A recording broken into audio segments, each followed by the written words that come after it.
This is episode 285 of the Super League Pod, and with 7 Super League games and NRL Grand Finals, it's an early strap yourselves in warning for a lengthy show. Some injury news and rugby league genealogy precede to French and Lynn loving, and then we break down the hashtag shambles before heaping reluctant praise on the Storm with a longing for Vossi and friends down under. Get strapped in. It's SLP time.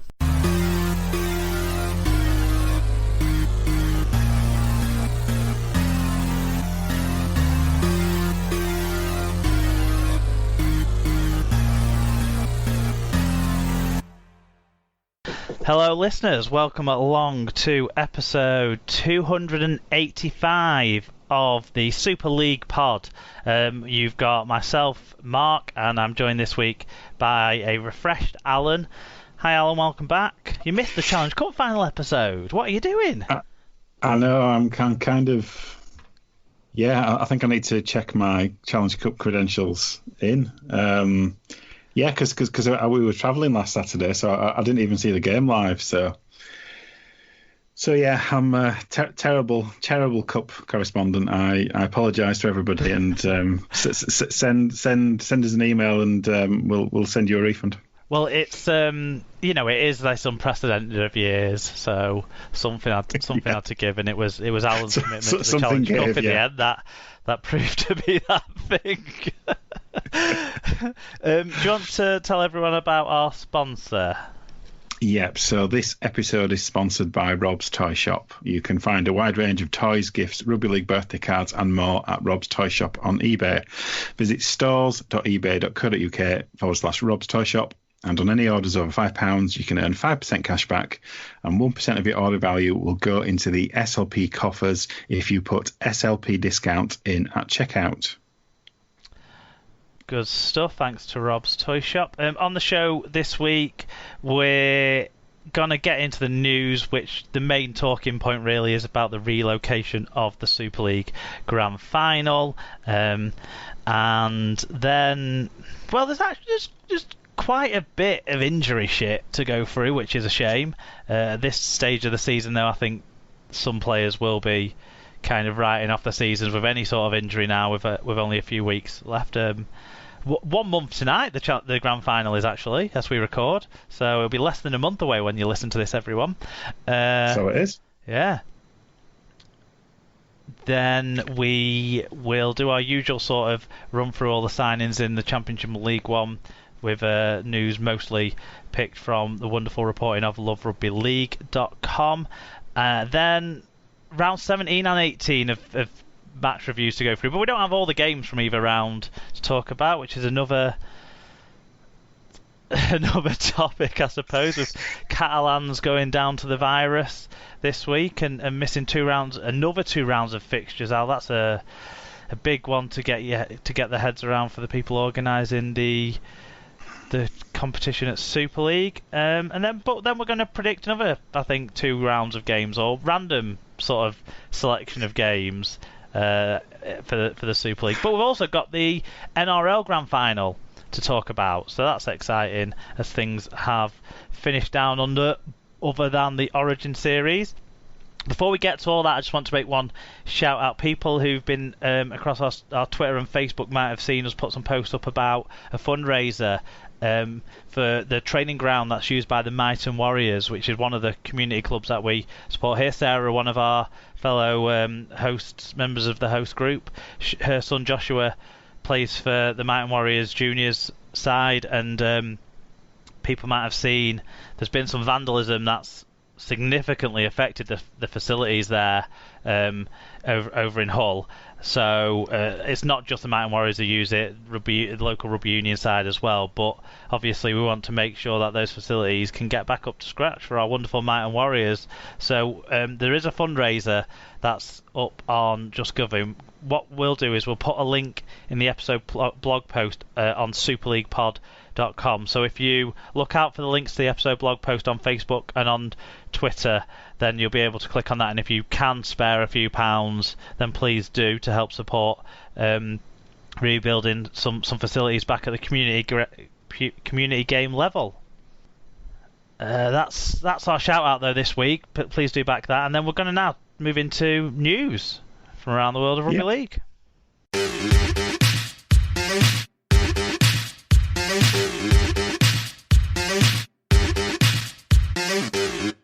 So we move to news this week, and the first story we'll talk about is that the 2020 Super League Grand Final will be played at Hull FC's Caycom Stadium on Friday, the 27th of November. The first time the event will not be held at Old Trafford. The decision comes to move the venue after the season was pushed back because of the coronavirus pandemic. Old Trafford has hosted the games since 1998, but is unavailable because of fixture congestion. Usually taking place on a Saturday, it's the first time the event will go ahead on a Friday evening with an 8 o'clock kickoff. Yeah, we did get some fan viewing when it became aware that it wasn't going to be at Old Trafford. Alan Walker got in touch saying hopefully it's going to be a rugby ground, and I think the Caycom's a good choice to fit that bill. I think what I like about the Caycom versus, say, Headingley and Huddersfield, which were two of the other prominent options, is we haven't seen any of the behind closed doors games at the Caycom aside from one Hull game that was not broadcast on Sky. So if it stays that way, that none of the games at the Caycom are going to be broadcast on Sky until this game, then it kind of adds something visually different for us to see, and it's a nice looking stadium from the inside that can be dressed up well, can't it? Which is what it's a TV final at the end of the day, very very sadly. So that's kind of crucial, isn't it? Yeah, I mean, I don't think it really matters how many empty seats there are, really, does it? But yeah, you're right. You've got to give some thought to the how you can kind of use your banners and that kind of thing to actually, cover the stadium in a reasonable way, rather than, as you say, just acres of empty space that you'd have at Old Trafford. But yeah, I mean, I have no issue with them playing it at the Caycom. That's totally fine for me. I don't think we're going to have a home advantage problem. So yeah, it's as good as anywhere, I think. I would say.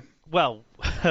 Hull FC aren't going to make the top four, but the playoffs might not be a top four.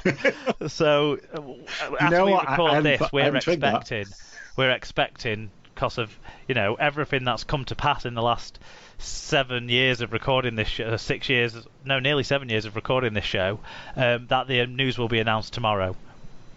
Yes. That there's going to be a change to the structure of some sort. So it could be a 5-team or a 6-team or even an 8-team. Now, if it was an 8-team, Hull FC will definitely be involved. If it's a 6-team, they're likely to be involved. It seems to me like the right option anyway would be a 5-team, if anything else. You don't want teams with less than a 50% win record being in the playoffs, that's for sure. So Hull FC would be the lowest ranked team that I think is reasonable to see in a playoff setup as it stands anyway. Yeah, because if you go into more than 5 or 6, you're going to struggle with the weeks that are left until the 27th, aren't you, to fit these games in, and you don't want it to be there's no reason to have played the games you've already played and the sacrifices that everyone's made if in a one-off game the team who are 8th can beat the team in first. Do you know what I mean? That kind of, or even the team in 5th or 4th, to be honest. The way it's gone.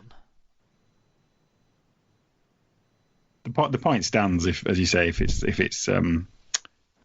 those teams, as you say, that have been less successful so far. Well, we had the 8-team playoff, didn't we, when we had the 14-team competition, and I think most people felt that you were adding an element of too much chance and mediocrity into the end of season part of the season by letting teams into that into the sort of mini competition, as it were, that haven't won half of their games over the full season. And even in this compromised massive asterisk next to it season that 2020 has been, there's still been some sides that have clearly been a step ahead of the rest, sides that were leading the competition after the first 7 rounds, sides that have led the competition consistently since the resumption. We're talking about 2 or 3 sides in particular, aren't we? And then Leeds and Catalans have also been quite strong. Yeah, exactly. I mean, I think this is the irony of it, that actually the top, if it, if we were sticking to a top four, it was actually, leading up to quite an exciting finish in terms of who was going to miss out from those top five, Well, potentially notably excited, better or teams. potentially by default if Catalans didn't get to 15 games. Well, yeah, it's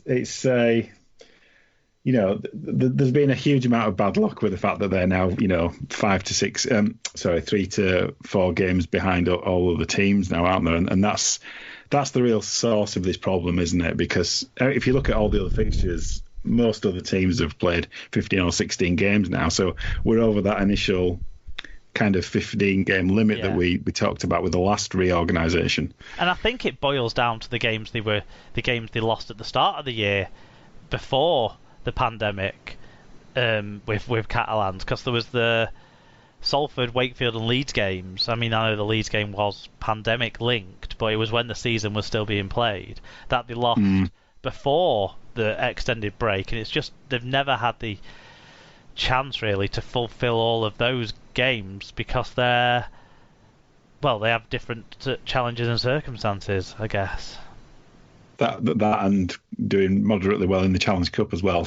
All those kind of factors combined have just really screwed them, haven't they, for their opportunities to play these games. So yeah, I think we have to be applauding of all the teams and everyone working together, showing flexibility, like has happened so far. So if they do deem that there's a change to the structure to be made for how it's finished in this final month that we're now in, then we have to look at it positively.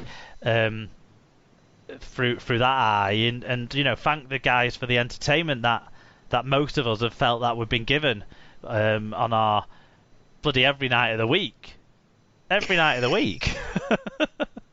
this year. There's not been a day Super League hasn't been played this year of the week. That's what it feels like. I mean, I personally, as somebody who doesn't have a dog in the fight, I'm starting to get a little bit fatigued with feeling like I'm seeing a lot of games with patched up teams. Yeah. So as a neutral, I'm feeling that. Now I know if you're yourself or Saints fan or whatever, you've got much more involvement. I totally understand that, and I'm slightly outside that. But I am definitely feeling like I've seen these teams play 16 times already. It feels, and I'm never quite sure who's playing the kids, who's not playing the kids, who's hit by a coronavirus kind of scare and all those kind of stuff. So I'm kind of, when I first heard it, I was a bit like, oh, I can't believe they're trying to change it again. But then I thought, actually, I wouldn't mind if they just kind of got it over with right now. Yeah, let's get the sort of top teams playing the top teams now rather than... Yeah. I mean, I would say, like Thursday night's games last week that didn't involve playoff implications. I had to enjoy those games through the prism of a tipsy eye to help me sort of get more out of them. But I did really enjoy the games actually as they went along. I spent a bit more time on social media during the games than I have done on other games and stuff, because there wasn't the same, I guess, significance on the outcome, but I could just purely be entertained by athletes doing fancy stuff and physical stuff, and that's all it was. So I do get where you're coming from, definitely, with that. I think there is an element of that. We can't just change it for change's sake, I don't think, at this stage, because it does make that asterisk even bigger. But at the same time, if it's sensible to make a change that doesn't devalue what's been achieved so far, then I kind of, like I said, I'd be positive about it. Yeah, I think in the time since I first heard it to today, I think I've come round to being a bit more supportive. Yeah, I mean, I can understand why people are just fucked off with the whole thing this year as well. I completely can. But I think every team's got or every kind of fan's got a bit of a, they've got a story to tell themselves, haven't they, about why they've been screwed by the system this year. Well, everyone should just not worry. I'd say write this year off. Don't sack your coach now, sort of thing. Don't I guess the Simon Wolford situation was a bit of a different situation.